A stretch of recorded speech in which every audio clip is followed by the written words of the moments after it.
Good morning, friends and fellow gamers. I really appreciate anybody who is watching this live because I know it is pretty early for me, and I'm sure it is pretty early for just about everybody else. I am Jenna. I am also Lovely Lace and Lies on TikTok and Instagram. I also have a blog of the same name. And when I am in Lolita, which I have been wearing for about 6 years, I am usually wearing classic things with lots of architecture features and things like that. And if I am playing role-playing games, which I have been playing for more than 10 years, I'm usually figuring out the best way to be a necromancer in the system. So with that being said, it seems like there's not a ton of specific overlap between these two hobbies that I have. So I wanted to change that with this panel. I am going to start sharing my screen, so my face is going to get small. I should be able to see your comments. And I do have a tech person who is helping me in putting them on the screen. But if you have comments throughout it, please just give me a sec. I'm kind of working with 2 monitors, so I'm going to do my best to answer your questions. All right, sharing screen. Chrome tab. Nope, that's not what we wanted.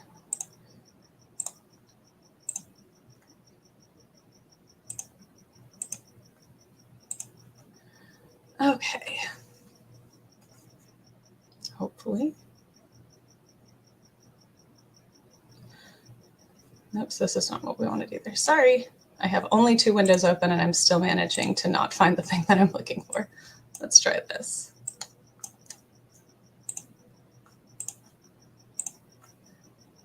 Stuff it. Okay, share. Guys, it's before my coffee, so that's what we're going to blame. Okay, here we go. This is the correct window.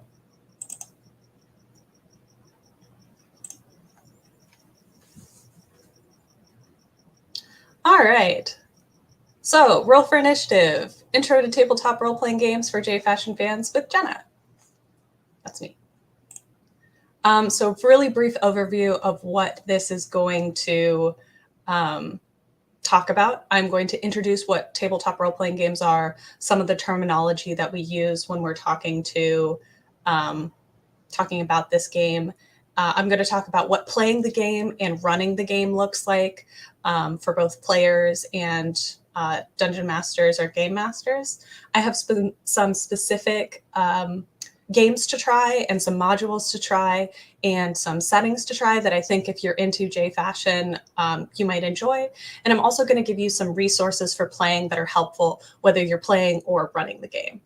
Again, if you have questions throughout, I think that my tech person is going to be able to pop them up on the screen so that I should be able to answer them. But I'm also following along with the chat, just maybe not like minute by minute. So please just, keep asking your question if it seems like I don't answer it immediately. So let's get started. All right. Chances are in the last 5 years or so, you have probably encountered Dungeons and Dragons specifically. It's been in a lot of pieces of media. If you've watched Stranger Things, it's a really important part of both the themes and character arcs that are happening in the show, the podcast / Let's Play Critical Role, and its animated show on Amazon, Vox Machina, pretty popular. And of course, if you are anything like me, you were eagerly looking at all of the news coming out of Comic-Con, and you probably saw the trailer for Dungeons and Dragons Honor Among Thieves. So, Dungeons and Dragons especially, but role-playing games in general are having like a real moment. So, you have probably encountered at least one of these directly or indirectly. So what is a tabletop role-playing game?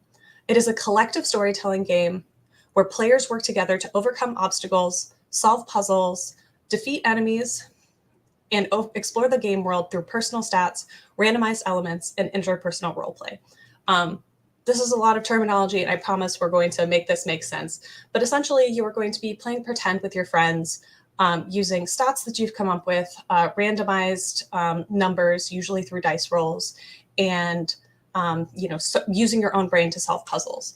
And if the only exposure that you've had to tabletop role-playing games is something like Dungeons and Dragons, don't worry, there are totally systems that are not around medieval fantasy. There are also systems that don't require you to do a ton of math. I'm glad you like the slideshow. There is a credit slide at the very end. I did not make this whole thing up. So if you want to use this, you can totally snag this slideshow for yourself. Okay, so I'm going to go over some vocabulary. These are terms that I'm going to be using throughout the panel, so hopefully these help make things make a little more sense. If you see the abbreviations, TTRPG or RPG, this stands for tabletop role-playing game or role-playing game. This is to kind of differentiate these games from a Japanese RPG, something like Final Fantasy, or like a Western video game RPG, something like The Witcher, where you are inhabiting a character that is different than yourself. Those games have a lot in common with tabletop role-playing games, but they usually lack some of the freedom that these games that we play either online or in person have. If you see GM or DM, or if I use those terms, it means game master or dungeon master. These are the people who are in charge of sort of coordinating the experience for the players. Sometimes they're responsible for making things up. So, making up characters, making up encounters. They may also design, enemies and battles and things for you to come up against in a game. But they also may be using a module where someone else has written it, but they're sort of know everything and they're feeding that information to the players as the game goes on.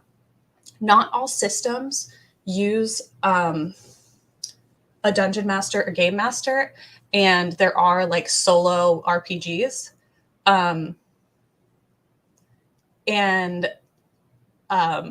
a little uncommon though. That sort of system is a little more uncommon. When I talk about a system, that is the rules for play in a particular. Good morning, welcome. You're not late. We just got started.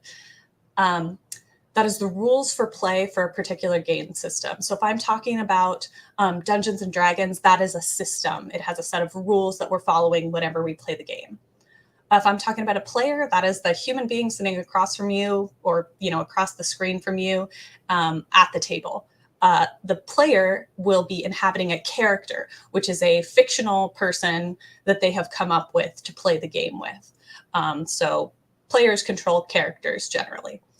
If you hear NPC, again, a term you're probably familiar with if you play, we're here for the TTRPG agenda, so I'm glad there's so many of you in the audience. If you hear the term NPC, that means non-player character. These are usually people that are played by the DM to sort of inhabit the world, make it feel more full, and make it feel like it's a real world. If we're talking about a session, that is a particular time period that you sit down at a table or virtually to play with other people. A one-shot is a period of, or it's a one-shot is a game that has a finite beginning and end. It's not supposed to be part of a larger story arc. And the opposite of that is a campaign, which is a story played over a period of time, both in-game and real life, with the same players, usually the same GM, usually the same system. So many sessions make up a campaign. A one-shot might be made up of 1 or 2 sessions. If you see things written down about D20 or D6, we're talking about the dice. You can probably see if you're looking on my camera right now, although I know it's small, I'm holding a polyhedral dice. If you play TTRPGs, you know that this is a D20. The 20 is the highest number on here. This is a magic roll down dice, so it doesn't actually say 20 on there, but I can see the 19 right next to it, so I know it's actually a D20. Not all systems use all dice. I think Dungeons and Dragons uses basically all dice that you can have. This is a full set of dice. Again, I know it's small, but you can see that there are many multi-sided die inside of my little box of dice jail. But some systems just use a D6, which is the standard dice that you've probably used in any kind of game. But that's often how it'll be abbreviated, and your GM might say, roll a D20 for me. That's what they mean. Lastly, a character sheet is the personalized stats that are made up of for your character. These stats will change over the course of a session and over the course of a campaign. Sometimes it'll be as simple as your hit points going down. Sometimes it'll be as significant as gaining new powers and abilities. Not every system uses character sheets, but most of them will. Also, I'm just going to say real quick that I am going to be talking a lot about Dungeons and Dragons, and I'm going to be talking a lot about Lolita, because those are the two parts of tabletop role-playing games and J-Fashion that I'm most familiar with. Obviously, these pieces of advice apply to just about everything. So you can substitute Dungeons and Dragons for Shadowrun or Powered by the Apocalypse, whatever. These things generally still apply. So what do you need to play? I've broken this down into essential elements, things that you must have, and optional elements, things that are fun to have but are not totally necessary. The first thing you need is a system that you like to play and a way to learn the rules. Typically, this is with physical books, although that is not the only way that you can learn things. Some rules are, in a PDF or something like that. Sometimes they are, your friend hands you a couple scribbled sheets of paper and says, will you try my system? But you need, a system that has rules, and you need a way to learn them. You need friends to play with. As I said earlier, solo RPGs are kind of unusual. They do exist, but generally you need at least one other person to play with. Ooh, using Fate. Fate is not a system that I have ever tried before, but that is an interesting system. You'll have to tell me more about that. I generally like to play with between 4 and 6 other people. Any less than that, and it starts to be like you are in the spotlight all the time. Any more than that, and it starts to get a little crazy around the table. But you may find that you have a different number that you like better. Snacks. Snacks are very important no matter what we're doing. It's equally true when you're playing tabletop role-playing game. Make sure you have snacks. Paper is really helpful. You can have a notebook, or you can just have a stack of printer paper. Graph paper is really useful if you are playing a system that likes to use maps. But again, totally not necessary to have graph paper. You can do it with just a regular sheet of paper. Pencils and erasers. Lots of first-time players will grab pens. Your stats are going to be changing, so being able to erase numbers on your character sheet is really important. So pencils and lots of erasers. If you're going to play in person, just make sure you grab a bunch of both of those. Also, I think it goes without saying that if you're not playing online, or if you're playing online, you won't need pencil and paper. It's good to have like a notepad thing open so that you can write down notes or things like that. Then the last thing that you'll need is a way to randomly generate numbers. As we talked about before, dice are particularly useful for this if you're playing in person. But if you are playing online, or you just don't have dice, there's lots of apps that you can get that are random number generators, or like little dice rolling apps that you can get specifically. But you will definitely need that basically no matter what system you're playing. Optional elements. Having the physical rule books is really cool. My house is filled with Dungeons and Dragons rule books, which are very useful to have if you're playing in person. I also find that it's fun to look through the pictures if you're looking for inspiration or immersion. Again, totally optional.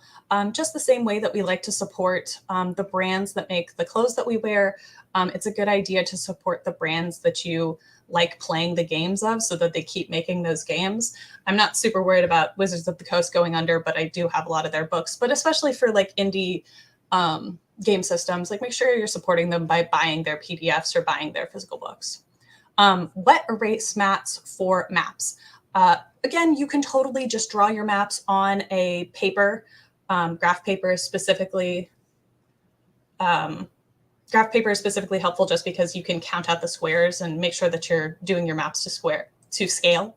Yes, Magic and D&D are owned by the same company, Wizards of the Coast, and they have really, really spectacular art. I'm sure you could kind of see it from my player's handbook, but the interior is all full of, equally cool art. And, it's a cool thing if you like looking at art. Anyway, wet erase maps for the maps. So if you're drawing an encounter on the map, it engages your players a little bit more. It gives them something to physically look at. The maps roll up pretty easily, so they don't take up a whole lot of space. So they're a cool accessory to have. Again, totally optional. You can play without them. Dice, rolling boxes, and dice towers. If you like having physical dice, they're usually pretty cheap. I can't tell you the number of times we have rolled them off the table and have to spend the next 2 minutes trying to figure out where the D4 went. And if you know what a D4 is, having a D4 on the ground is very dangerous. So you want to have something to contain them. And dice towers and rolling boxes are really cool. They're not a necessity, and it could be something as simple as like the pizza box that you got dinner in. You can roll inside of that or something like that. But helpful to have something to corral your dice in.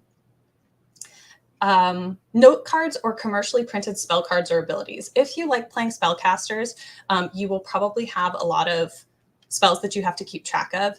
And I like to put them on note cards. They also have these like commercially available little decks. This is not my spell one. This is for creatures, but you can buy them and then you can just take out the spells that you're going to be using that session. Spells tend to have a lot of information printed on them. So you want to make sure that you're keeping track of all that stuff so your DM doesn't murder you. But those are a neat thing to have if you get more into the hobby. Having miniatures, those are the little, toys basically that you can put on your wet erase map. I meant to grab one and totally forgot, but they are very fun if you're crafty at all because they usually come blank and you can paint them.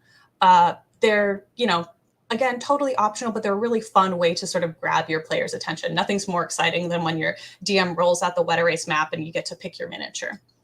Character portraits. So if you want to draw your character portrait, if you want to draw other players around the table, artist types, you will be forever in your group's debt if you do that. If you aren't artistically inclined in that way, you can always grab stuff off the internet for inspiration. Again, if you're doing this in any kind of commercial capacity, make sure you're paying for art, but I don't really see anything wrong with if you're around the table and you want something to say like, this is what my character looked like, I think that's okay. You can also use something like Hero Forge. Oh, Pit Crew, someone said, I've used Hero Forge before, which is a 3D printing company. And they have a whole model generator so that you can have a 3-dimensional version of your character. And you can screenshot it so that you can use that just as a representation of what your character looks like. Another thing that's fun if you are a GM is to have physical props. This is something that someone made for one of the games that I played in. It is just like a little treasure chest, but like it was such a weird, fun little surprise to have once we like actually got to the treasure. And again, it grabs your player's attention. It sort of jolts them. It is not a mimic. This is a real fake treasure chest. But things like a physical map with like the edges burned, a letter in like a calligraphy, those kinds of things are kind of fun for your players to have while they're playing. Last thing is speakers and a game playlist. I definitely recommend that like the player maybe not, the DM maybe not be in charge of this because it's a lot to keep track of unless you just have a playlist going in the background. But one of the most fun sessions that I played in, completely unprompted, the player who was a DJ in real life just took it upon himself to play thematic music throughout the session. And at the point where we entered the vampire Thrall's lair and slayed him, he started playing the Blood Rave music from the Blade movie. And it just really cemented that as like one of the best sessions that I've played in. I see that a lot of people really enjoy the treasure chest. And again, you can do this like with whatever tiny props that you want. And immediately, like even the chat right now is just very excited about the fact that there is a tiny treasure chest on my desk that they will not be able to get to. Yes, YouTube is great for this. You can go on to Spotify, SoundCloud, any kinds of things. But like it is kind of fun if you have somebody who's kind of cueing it so that when you move from like town to the mysterious forest, like the music changes. And that can sometimes be a lot for a DM to keep track of. So it's cool if another player can take care of that. Okay, so I've been talking a lot about sort of RPGs in the abstract. What does it actually look like when we play a session? We have 3 sort of ways that an encounter goes. And the first is that the DM describes the world and the players react to the world. I'm going to read these. They are on my screen, so hopefully you can follow along. They're all sort of telling the story of this little encounter that I've created. DM, you enter the village. It's market day. The town square is filled with vendors, each clamoring for your attention. Amid the fruit sellers, cheesemongers, and bakers, you spot a merchant selling dresses. Rogue, I walk up and start rifling through their wares. DM, you see lots of brands you recognize, including Angelic Pretty and Baby the Stars Shine Bright. So the DM has described the world and a player just interacts with it. There's no barrier there. They don't have to do anything. They're just allowed to take an action. The second is that the DM describes the world and the players interact with it, and the DM requests a stat in order to determine how the world reacts. So, Rogue, I pick up a baby dress. I want to buy it. DM, the vendor sees you eyeing the dress and tells you that it'll be 20 gold. What's your passive perception? Rogue, 15? DM, you notice a stain on the dress. That's a lot of money for a damaged item. So, now we've introduced a non-random element. This is a stat that the player has either chosen or that has sort of been added to their total as they've leveled up this character. But it determines how the world reacts back to the character, right? So if the player had a passive perception of like 5, this interaction might have gone differently. They might have not noticed the stain on the dress. So sort of see how those two interactions have changed based on this predetermined stat. All right, and the last way that it works is the DM describes the world, the players interact with it, then the DM introduces a random element that determines how the world reacts. Rogue, I point out the stain to the vendor. I want to bargain with them. DM, okay, can you roll charisma? Rogue, okay, I roll a 15 and I have a +2 in that stat, so 17.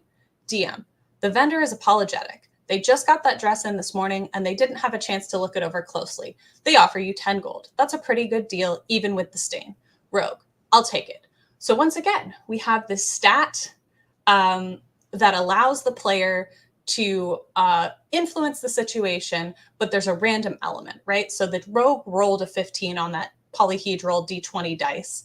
And if they had rolled a 2, this situation would have gone a little bit differently. I cast Prestidigitation to distract the merchants so the AP Bloodbath Rogue can attempt to steal. And this would be another thing that you could use in order to influence the situation, right? Presumably there's going to be more than 2 people in a party, so you might be able to get your friend to help you out. But these are sort of the way that a session will go. It's a back and forth between the players and the DM, describing the world and describing how they react back. Okay, so now we're going to go into a little bit more of the nitty-gritty of what running a game looks like. So the next couple slides are going to be about if you are a dungeon master, if you are a game master. I'll also be talking about what's expected of players in just a second, but I want to go over what the dungeon master does first. And this is a quote from Tasha's Cauldron of Everything, which is a Dungeons and Dragons book that was some of the first ones to talk about like how to run like a fun session so that everybody is enjoying themselves. And I feel like these quotes are pretty good ways of encapsulating what tabletop role-playing games should be. The goal is to ensure that everyone is having fun. So if a rule isn't working for you, if you don't like lore, change it. Use your imagination and make changes. There's nothing to say that you have to play the way it is in the book, and everyone should be enjoying themselves, and that should be the ultimate rule of the table. So this is part of the player contract that Tasha's Cauldron of Everything suggests. And there's 2 parts to it. So this is the DM part. And it says, as a DM, you will respect the players by running a game that is fun, fair, and tailored for them. You will allow every player to contribute to the ongoing story and give every character moments to shine. When a player is talking, you are listening. And unfortunately, guys, if you are not already part of a game, the best way to ensure that you get to play is by becoming a DM. I am very sorry to inform you that that is the case. So being the game master is definitely much harder than being a player, but it's not impossible. And even if you've never done it before, by the end of this panel, I hope that you have confidence to be able to do it. So the first thing that you need to do is you need to choose and learn a system. You really need to make sure that you know your system documents back to front. I'm not going to pretend like I have the Dungeon Master's Guide memorized, but I have read these books from cover to cover at least once. So you need to be able to sort of know the rules. I'd say the only exception to this is if you have been playing for, a couple years and you have a good feel for the system just through osmosis from playing so much. But even then, I would suggest that you read the books from cover to cover, because there's a lot that can happen sort of behind the scenes that you may not be aware of. With that being said, you don't need to know everything. You need to know more than your players. So if you're playing with a bunch of newbies, don't sweat it too much. They're not going to know everything that the new players know. Now, this may become a problem if you have somebody who is an experienced DM.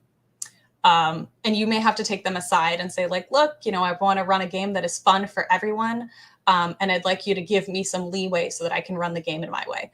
And everybody who's not a jerk is going to be totally fine with that, because most GMs are also happy to be players. I became a DM because all the work was more appealing than making a good character build. There's something for everybody in this, game. So if you like, doing the silly voices and making the props and killing your players, like, more power to you. Okay, buying the source books can be really expensive. The collection that I have of more than 10 books was, acquired over the course of more than 10 years. But that can be really expensive if you're first starting out. So if you're running a module, and we'll talk about modules a little bit more later, ask your players if they'd be willing to contribute to pay for part of the book.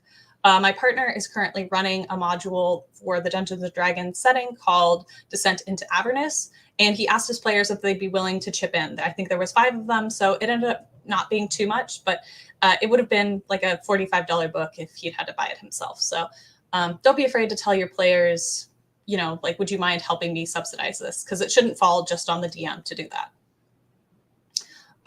Just as Monty G was saying in the chat, decide what parts of GMing appeal to you and what kind of game would accommodate that. So if you like having control over the setting and you like building these NPCs and doing the silly voices, make sure you're running a game that will allow you to showcase that. If you really like map making, or you want to design a silly little mimic prop, figure out a way that you can do this. It's also a good idea to think about, will your interest best be served by playing in person or virtual gaming? So if you like designing props, it may be helpful to play in person rather than, play a virtual game.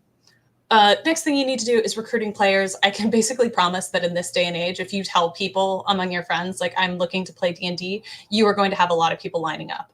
I really don't anticipate that that's going to be the problem here. But, you can also even look in the Discords. I definitely intend to tell people to run my module, in the Lolita Fashion Discords that I'm in. So hopefully I can recruit some players that way. Okay, so another reason that I like Tasha's Cauldron of Everything, that book that I referenced earlier, is because they were the first Dungeons & Dragons book to codify what is sometimes called Session Zero. And it's scheduled but casual time for the group to decide how they're going to play. So you all want to get together either virtually or in person and talk about the game that you want to play. So the first thing you want to determine is, how are you playing? Are you playing in person? Are you playing online? Where are you meeting? Does somebody have a big house with a big table? Are you going to go to a rental space and rent that out? You want to talk about how often you're meeting. Is this game weekly, monthly? Are you going to meet a couple times a year?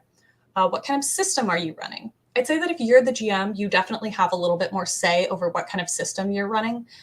You're not going to be like a total dictator and just tell your players, like, this is what we're playing. But if you have a new system book that you have purchased, I think a lot of people are going to be interested in whatever you want to run because you're willing to run it. Also important to talk about what kind of game you're playing. Is it spooky? Is it funny? We had a game that I was playing in that the DM forgot to tell us that this was going to be like a heist-based game. And so we all came in with these like lawful neutral characters who are getting ready to steal stuff. And it didn't ultimately end up working out super well because we weren't prepared for that kind of game. So good idea to just kind of talk about like what kind of game you all want to run. It's a good idea to set some ground rules and expectations for your game, and this will depend on the group. This can include some expectations about attendance. For example, one of the games that I'm playing in right now, the understanding is that if you are not planning to attend a session, the session will go on without you. They're not going to stop playing just because one person is missing. You can also talk about expectations for cell phones or computer use. This is going to come up a couple times in my game, and it's because I can't tell you there's nothing more frustrating than asking somebody in combat like what they're doing and they're on their phone. Like, I totally understand that not every moment of a tabletop role-playing game session is so gripping, but try to keep it to a minimum and try to find a way to be engaged. The last thing that you can, that is so secret, even the players didn't know. Yeah, it was a very long campaign and it was a good time, but that was one of the most bizarre things. This is the first session we got there and he's like, so we're going to plan a heist. Another thing that you can talk about in session 0 is topic that the game will or won't cover. If you are really not down for violence against children or violence against animals, or you really don't want to go up against a spider enemy ever because they're terrifying to you, make sure you talk about that in the first session. This game is supposed to be fun for everyone. And while there should be moments of peril, we don't want people to actually feel like they're in danger. So, feel free to bring up things that you're not interested in your games being about. Session 0 is also about introducing the players to the system if you've already decided on one, including resources that they can use to learn more about the game or the setting. One of the games I'm playing in right now has these wonderful Google Docs that have all of the setting information, and we can refer to them at any time so that we can see information that we know, about the setting that we're playing in. And sometimes modules will give you these things, but sometimes the GMs can make them up themselves. So just make sure that you let the players know what resources are available to them. And the last thing about session 0 is helping players create characters and creating organic in-game connections to each other. So if you want to say like, oh, me and this other character know each other because we were soldiers together, or they're my sibling, or we're married, or something like that, session 0 is a great time to sort of start to put out those webs so that you can make sure that the players and the characters feel connected to each other. Okay, so again, we're still talking about if you are the GM and you're prepping for your first session. It's a good idea to think about where your adventure will come from. Very good for setting expectations for players. Yes, I am not the first person to come up with a session 0 idea. And again, Tasha's Cauldron of Everything makes this really explicit, but it's a good idea for any system that you're playing. Prepping for the first session, where will your adventure come from? So you've heard me use the term module a couple times, and the module is a pre-written story that the publisher has put out. Dungeons and Dragons has a lot of them, but there are many modules that are written by indie publishers or written by just people on the internet. And if you're looking for a module that's a campaign, they're ongoing adventures from multiple levels. So I'll talk a little bit more about them, but Descent into Avernus, Ghosts of Saltmarsh, Curse of Strahd, these are all modules that are campaigns. They're meant for characters that grow over time. A one-shot or a one-page dungeon are pre-written adventures with a specific stopping point. So you could slot them into a larger adventure, but they're really meant to just be that finite period of time that you're playing together. And the last thing is that the GM could write an original adventure. There is absolutely nothing to say that you have to use modules. It can be a little intimidating if you're playing as a GM for the first time. But you can certainly make up your own rules, and there's lots of resources to help you design encounters that are challenging and fun that everybody will enjoy. Also, again, if you have questions at any point about the things that I'm talking about, feel free to sing out in the comments. I realize I'm going over some of the stuff in the real abstract, but I'm hoping that this is applicable to many systems, not just like Dungeons and Dragons. Another thing you need to decide, are you going to use the theater of the imagination or props or images for the session? I've talked a lot about capturing your players' attention around the table or virtually. It's very easy for your mind to wander if you're just staring at a computer screen. But if you are sitting around a table, there's lots of ways that you can sort of grab people's attention. You can do silly voices. You can pull out a prop. You can pull out a mat and you can draw the town. You can do things like that. But you certainly don't have to do that. And if you don't like making the maps or you don't like making props, you can just do it in theater of the imagination. You can just do it by talking. But you should decide before your first session, what you want to do. Making props or images is a lot more labor intensive instead of theater of the imagination. So just something to consider. First-time players may not know what to do when presented with a completely open world. A lot of people are used to video games where you have a finite set of options of what to do. So you can help by sort of narrowing down their options. And I'm giving an example. You step into the village of East West Town. There's a festival going on. There are booths on either side of the main road through town, and you hear the sounds of music and dancing coming from nearby. Do you want to check out the vendor booths or the dancing first? Now, your players could obviously say, I want to go burn the church down. You haven't mentioned that as an option, but because it's an open world, they can absolutely do that. But if you have players that are sort of paralyzed by the choice of being able to do everything, sort of narrowing it down to those two things, checking out the vendors' booths or looking at the dancing, they may feel more inclined to action. You won't have what they call analysis paralysis. Role-playing with yourself is always really awkward. Whenever possible, try to involve the players so that you're not just talking to yourself. I made the mistake in a game I was running of having an extended conversation between two NPCs, and it was just so awkward. I really should have made that conversation happen between a player and a character, and I don't know what I was thinking. So just, always kind of consider that when you're writing these big monologues or whatever, are you going to have to be talking to yourself? Don't be afraid to delegate. If you are running the session, feel free to tell someone else, can you make sure that you send out a reminder to everybody that we're showing up at 7:30? You can also tell somebody hey, I know you have a great Spotify playlist. Can you make sure that you're playing DJ? Players like to be given tasks to do, so I don't think anybody's going to be super upset. All right, now we're going to talk about actually playing the game. This is the other half of that social contract that I talked about earlier, and this is what the players will do. This is the players' agreement. The players will respect the DM and the effort that it takes to make a fun game for everyone. The players will allow you to direct the campaign, arbitrate the rules, and settle arguments. When you are talking, the players are listening. So if you are a player, your job starts at making a character. There are lots of ways to make a character, but here are some questions to consider. Who do you want to be? You don't have to be yourself. So is this character similar to you or different from you? How much do you want to role play? There's a lot of fun in making someone who does not make the same decisions as you do, but that may mean that you have to sort of inhabit the character and think about them a little bit more. What sort of play style does your character choice offer you in your system? If you are playing a fighter, that is a lot different character than if you are playing a cleric. So which one appeals to you more? What is their relationship with the rest of the group? Hopefully you'll make some decisions in session 0 about how you're related to other players and characters.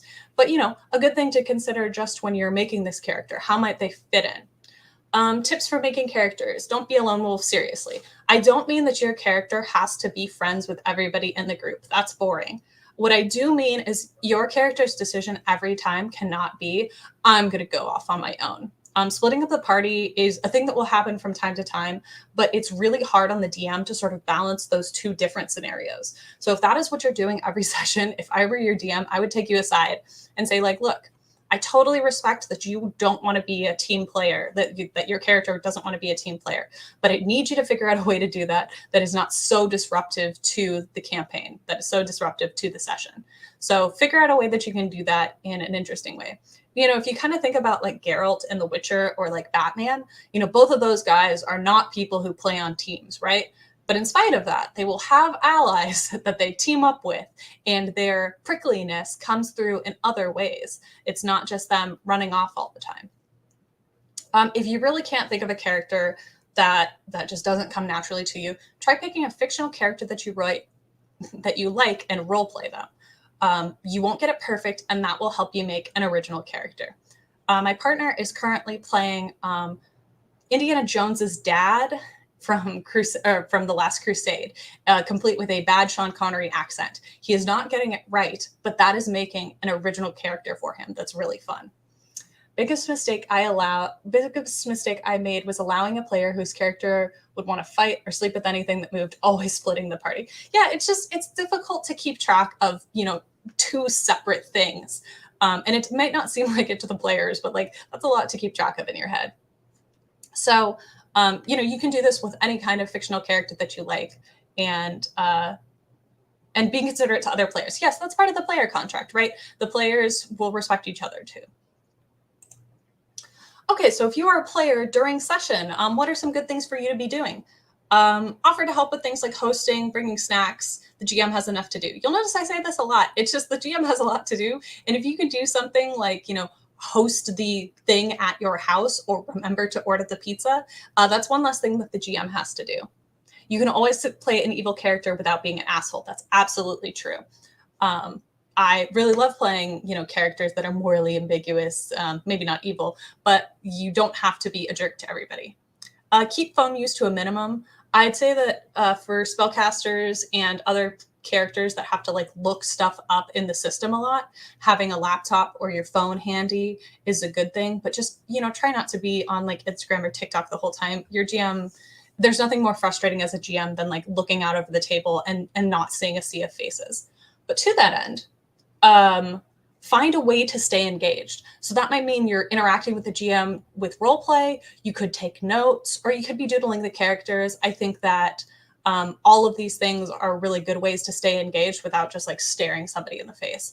I really like being note taker or quote taker. So I have a notebook full of quotes from my sessions that we share at the end of a session or at the beginning of the next session. And everybody really enjoys it. And it kind of reminds everybody of what happened the last time. Arguably, the best evil characters are not. Excellent point. Yeah, the evil characters don't think that they're evil.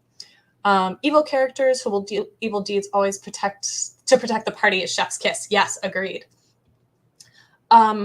Remember, you can do whatever you want. You aren't limited to the actions on your stat sheet.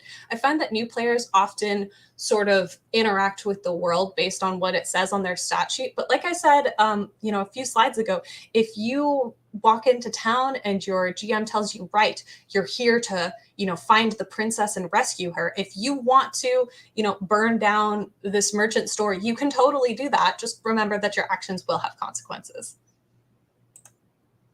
Okay, so now the part that I've talked to you guys all about a lot is tabletop role-playing games and J-fashion. So what are some good ways to incorporate fashion into your games? One of the ways that you can do it is by incorporating references to J-fashion, even if it's not an exact match. A tavern called Baby the Stars Shine Bright, a silent wizard called Mono with no nose. I think these are really funny, and assuming that your players know these references, they're going to get a kick out of it. It's going to immediately sort of bring them into the mindset of J-fashion rather than just, tabletop role-playing game.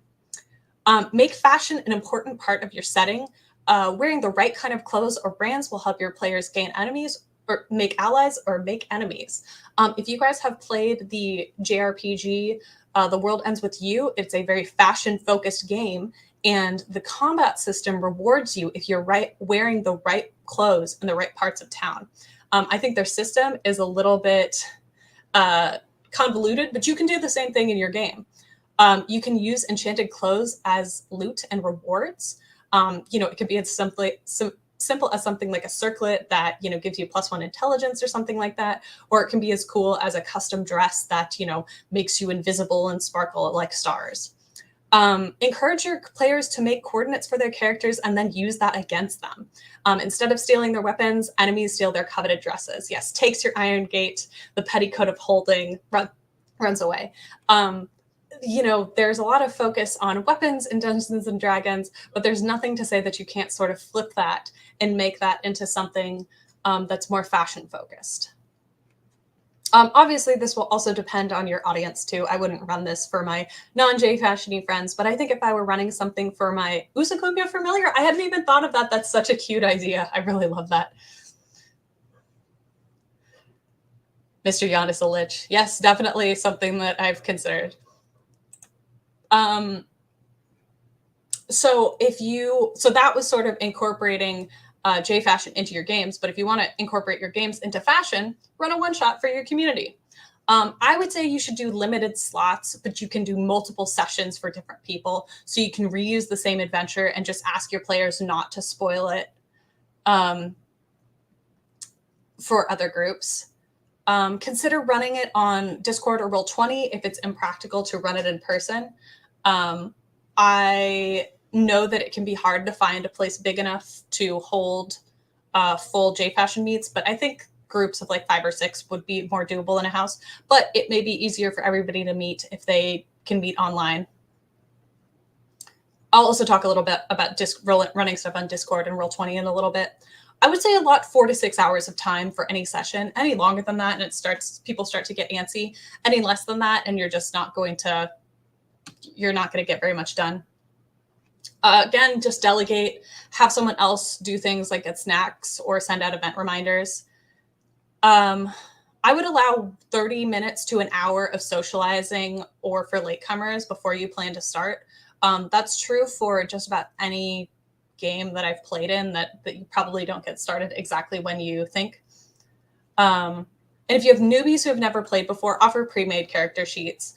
I have a hunch that more people play tabletop role-playing games in J-Fashion than you'd think, but you want to make it accessible for everybody, and that might include a pre-made character sheet. Yes, Roll20 is great. I'm going to talk about it a little bit later, but just wanted to throw it out there that you have options for playing online.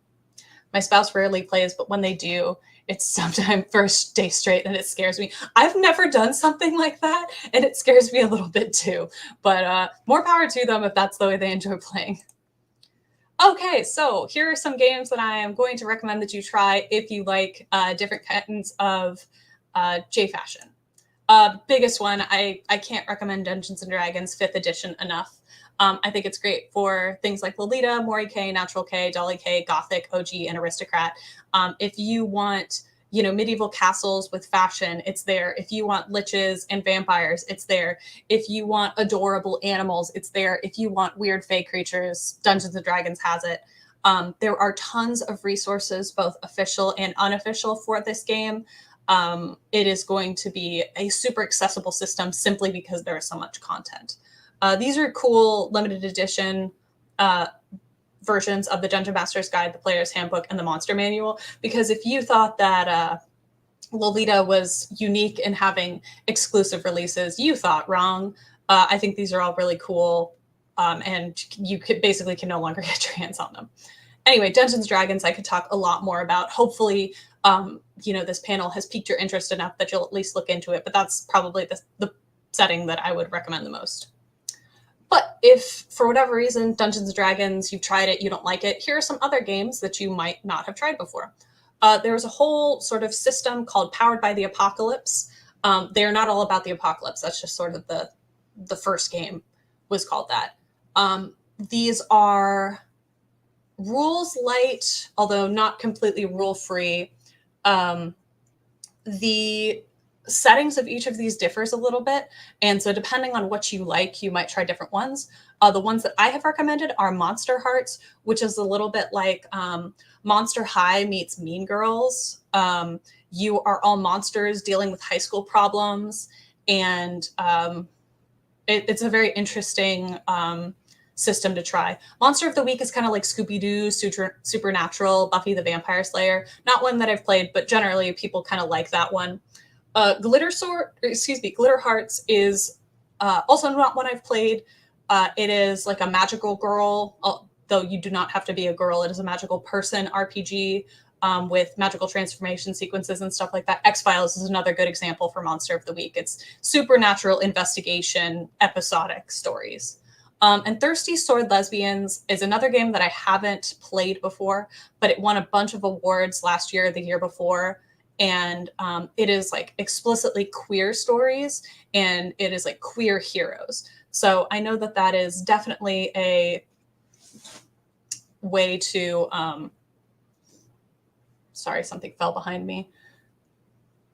It's definitely a thing that might appeal to people. Again, haven't played Glitter Hearts or Thirsty Sword Lesbians, but thought those were worth mentioning. Also, it's definitely easy to incorporate Lolita into that game. Oh, with White Wolf Games, yes. Call of Cthulhu, if you like horror, if you like, Lovecraftian madness, Call of Cthulhu is a great game. It's really investigation focused. So if your players like solving mysteries and things like that, a sneak peek of your headwear. I have a little snood on, and I also had a headband on earlier, and it did not end up working out with the headphones. So I'll have to take a coordinate picture later. But Call of Cthulhu is the investigation-focused thing. There's a lot of monsters and madness, so your characters may not die; they may go mad from the terrible horrors that they've seen. Shadowrun, it's really crime and espionage focused. It is a cyberpunk setting where fantasy and magic are in like a cyberpunk setting. So there's cybernetic implants, but also there's like elves and fairies and stuff running around the world. Again, if you like heists, that's a cool system to try. Just make sure that your players know that going in. White Wolf is the publisher for games like Vampire the Masquerade. If you want your gothic punk setting, that is the system for you. It is a fairly long-running game. I think there are also LARPs based around Vampire the Masquerade, so hugely popular system. Sorry, I'm just glancing at the chat real quick. Oh, yeah, and I was going to say that if you like Aristocrat or you like OG Vampire the Masquerade, it would be really easy to fit those styles into that game system. When I was looking, I was like, well, I should look for a Japanese game or a Japanese-inspired game. And Ryutuma, apologies if I'm pronouncing that wrong, is by a Japanese studio and has been translated into English. You can find a PDF of it online, and there are print copies of the English version. My local game store didn't have it, and I couldn't order it in time, so I have not looked through the system. But it described itself as Miyazaki meets Oregon Trail. So there's some resource management. It's also a game that's about like exploration and friendship. Ryutama. Thank you. This seems like a really cool game if you like medieval fantasy, but you don't want to hack and slash your way through all of it. So figured I would throw that out there. The art looks super cute, but have not personally tried it. And the last one I was going to recommend is a horror RPG called Dread. This is a super rules light system that uses a Jenga tower for its random elements. The tension of the game comes from when the Jenga tower is going to fall. It's great to play in a large group of people because you don't need character sheets or anything like that. You just need a story and a Jenga tower. It's really fun to play around Halloween, and the PDF is available online. I think you can get it for a couple bucks on DriveThruRPG. So it's very cool if you want to run something like at maybe a Halloween meet or something. The games don't have to last very long because it's basically like just the length of a Jenga tower game. So I'm going to recommend some modules and settings for Dungeons and Dragons. Like I said, this is a system that Jenga is way too stressful for my poor heart. Again, it's a horror RPG. It's meant to be stressful. So if you want to play Dungeons and Dragons, but you don't necessarily want to design things yourself, here are a couple suggestions. If you have wanted to live out your Redwall fantasies, if you want to play as a cute woodland creature, check out Humblewood. This is a setting book that also has a small module inside of it. I think it's for levels 1 through 3. There are really cute miniatures that you can get for this setting. Definitely recommend checking out Humblewood. I've played a little bit of it before. It's fun. The Mines of Phandelver is one of the modules that was included in the starter box, because if you want to get into Dungeons and Dragons and don't know where to start, the Dungeons and Dragons starter box is like $20 or something, and you could start playing from there. Phandelver has absolutely nothing to do with Lolita. I think it would be really hard to fit J-Fashion into it, but it is the setting, or it is the module for like level 1. It's really easy. Humblewood looks so cute. Yes, I definitely recommend checking out Humblewood. It is adorable. So Mines at Phandelver is like the intro, really easy module. I don't know. It's okay. I've played through it. It's fine as an intro thing. Curse of Strahd is a module for levels 1 through 15, I think. And if you want to play in a gothic horror setting, you want your big bad to be a terrible vampire lord, Curse of Strahd is it. I was running a game of this, which I haven't finished. It is very cool. Worth checking out if you like gothic horror settings and you like vampires. Candlekeep Mysteries. Candlekeep Mysteries is a relatively new book. I think it came out in the last 2 years, which is not a campaign. It is a series of little one-shots. I think there are 17 in there, and It is all based around Candlekeep, which is a library. And so each of the mysteries is a book that you find in the library that leads you into another place. I think it's really cool because for $45, you get 17 mysteries. And there was at least 3 of them that I thought, whoa, this would be really cool to run for Lolitas. There was one in particular called The Price of Beauty, which I'm definitely considering. I think it was for levels 4 or 5, so a very doable thing. But if you wanted to get something that you might get use out of for one-shots because you're intimidated by running something that's levels 1 through 15, that would be a good one to check out. The Wild Beyond the Witchlight is a module/setting book for the Feywilds, which is like the fairy worlds. It's a book for levels 1 through 8. So again, that would be a little bit of a time commitment. But if you want to, explore the world of the Seelie and Unseelie courts, Wild Beyond Witchlight would be a neat way to do that. Okay, so additional resources, which I'm going to do speed run because I've only got a few minutes left. This is a screenshot of one of my games in Roll20. You can see that it allows you to have a map that your players can see. You can see that there is dice rolls on the side, on the right-hand side over there. You can see that I've got a bunch of tools for editing the map, and you can also do in-game voice chat. So if you are trying to run stuff, Geneception, yep, that's me in the corner there. The Roll20 is really, really robust for running a game online. So definitely recommend checking that out if you're interested in running your games online. Next thing is if you want to run something and Roll20 seems a little bit intimidating, you could run it on Discord. That's pretty easy. Just know that there are some Discord bots that are helpful. We use one called Dice Maiden, which allows you to roll dice in the chat. And there's also one called Rhythm Bot where you can play music. Both of those are pretty straightforward to run. If you want to find indie publishers, DriveThruRPG is probably the largest place to find these things. These are all PDFs, and I think some of them do print on demand. Cannot recommend all of them. Some of them are not great. There's not like a vetting process, but if you want to check out, off the beaten path RPGs, DriveThruRPG is where you want to check it out. There's 15 minutes in between panels, so you have time, FYI. Thank you, Jamie. I appreciate that. Donjon RPG tools, if you need random names, if you need a random town name or a random tavern name, you can go to Donjon, like spelled like that, and it will have all of these generators for you. There's plenty of indie games on, not sure what the stars are for. The White Wolf books are on DriveThruRPG too. Yes, a lot of publishers just put them on DriveThruRPGs. Incarnate and Dungeon Doodler are things that I use to make the little module that you can find on my website.